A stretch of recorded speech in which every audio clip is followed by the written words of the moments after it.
कर्मचारियों के धरने पर कैबिनेट मंत्री राजेश धर्माणी का बयान सामने आया है। हमारे पास सीमित संसाधन है कहते हुए नजर आए और साथ ही उन्होंने कहा कि कर्मचारियों को जो लाभ मिल रहे हैं वो मिलते रहें, उसके लिए सरकार के साथ खड़ा होना होगा। किसी भी राज्य को खुलकर नोट छापते ही इजाजत नहीं। कर्मचारी नेता अपनी नेतागिरी चमकाने के लिए उल्टे सीधे बयान दे, हमारी सरकार को उन लोगों को भी देखना है जिसके परिवार से कोई भी सरकारी नौकरी में नहीं है। देखिए, हमारे पास सीमित विकल्प हैं। कर्मचारियों को ये सोचना पड़ेगा कि हम वर्तमान जो उनको बेनिफिट्स मिल रहे हैं, अगर वो चाहते हैं कि उनको मिलते रहें तो उनको सरकार के साथ खड़ा होना पड़ेगा।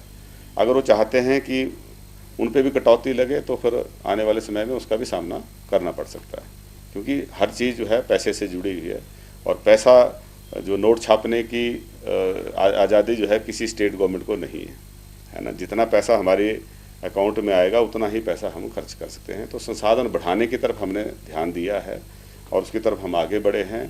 तो कर्मचारी नेता जो है अपनी नेतागिरी चमकाने के लिए उल्टे सीधे बयान ना दें, बल्कि वो जिस जिम्मेवारी के साथ सरकार आगे बढ़ रही है उस जिम्मेवारी को वो भी निभाएं और उनका भी ये प्रदेश है, उनकी भी जिम्मेवारी प्रदेशवासियों के पास के लिए बनती है।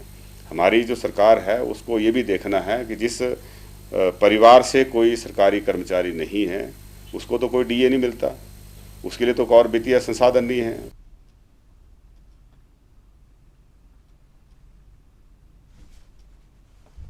इस वक्त की बड़ी जानकारी आप तक पहुंचा रहे हैं। कर्मचारियों के धरने पर कैबिनेट मंत्री राजेश धर्माणी का बयान सामने आया है।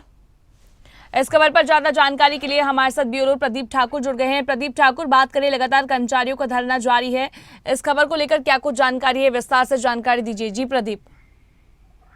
बिल्कुल, देखिए, अपनी मांगों को लेकर जो कर्मचारी संगठन है, खासतौर पर राज्य सचिवालय कर्मचारी महासंघ, पिछले कल जनरल हाउस किया और उसमें सरकार पर तीखे हमले भी बोले गए हैं, क्योंकि कर्मचारी डीए और एरियर की मांग कर रहे हैं लगातार, और उसको लेकर पिछले कल ये जनरल हाउस हुआ था और अगले कल भी जो है 1:30 बजे जनरल हाउस होना है राज्य सचिवालय में।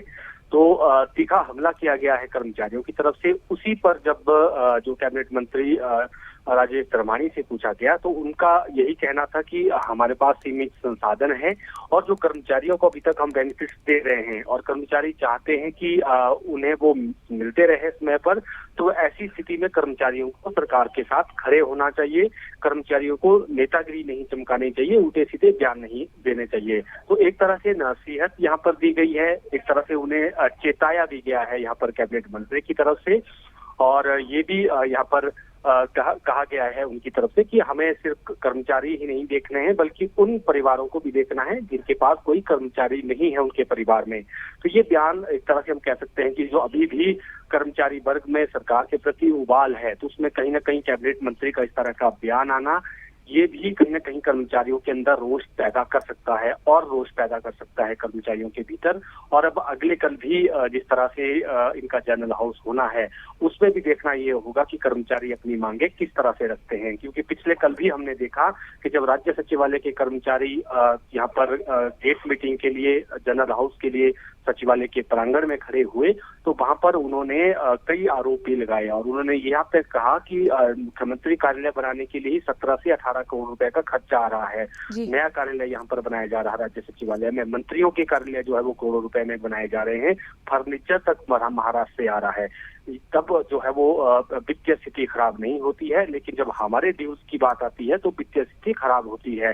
तो एक तरह से आर पार की जो एक तरह से एक लड़ाई जो है वो हम कह सकते हैं कि उसकी शुरुआत एक तरह से हुई है और अभी भी लगातार इस मुद्दे को लेकर कर्मचारी गर्म हैं और कल भी अपनी बात को जोरदार ढंग से यहाँ पर कर्मचारी रख सकते हैं। और 10 सितंबर तक का समय कर्मचारियों की तरफ से दिया गया है कि उनकी मांगों को तब तक पूरा किया जाना चाहिए, अन्यथा 10 सितंबर के बाद, क्योंकि 10 सितंबर तक मानसून सत्र है, तो उसके बाद मास कैजुअल लीव पर सभी कर्मचारी जा सकते हैं। राज्य सचिवालय कर्मचारी जो संगठन है उनके पक्ष में बाकी भी जो कर्मचारी संगठन है वो खड़े हो गए हैं और उन्होंने भी बाकायदा अपना समर्थन दिया है, चाहे वो चाहे वो वित्तायुक्त कार्यालय, लोकायुक्त कार्यालय के कर्मचारी हैं या फिर विधानसभा सचिवालय के कर्मचारी हैं, और जो बाकी संगठन है, शिक्षक संगठन है, वन विभाग के कर्मचारी हैं, HPTDC के कर्मचारी हैं, उन तमाम संगठनों ने राज्य सचिवालय कर्मचारी महासंघ का समर्थन देने का ऐलान किया है। और आने वाले दिनों में ये आंदोलन जो शिमला राज्य सचिवालय से भी शुरू हुआ है, ये पूरे प्रदेश में भी शुरू हो सकता है। तो अब देखना ये होगा कि सरकार इस आंदोलन को दबाने में या ये आंदोलन ना हो उसको रोकने के लिए क्या कदम उठाती है, क्या आश्वासन कर्मचारियों को देती है, ये अब बड़ी बात रहेगी। सबकी नजरें अब इस बात पर रहेंगी।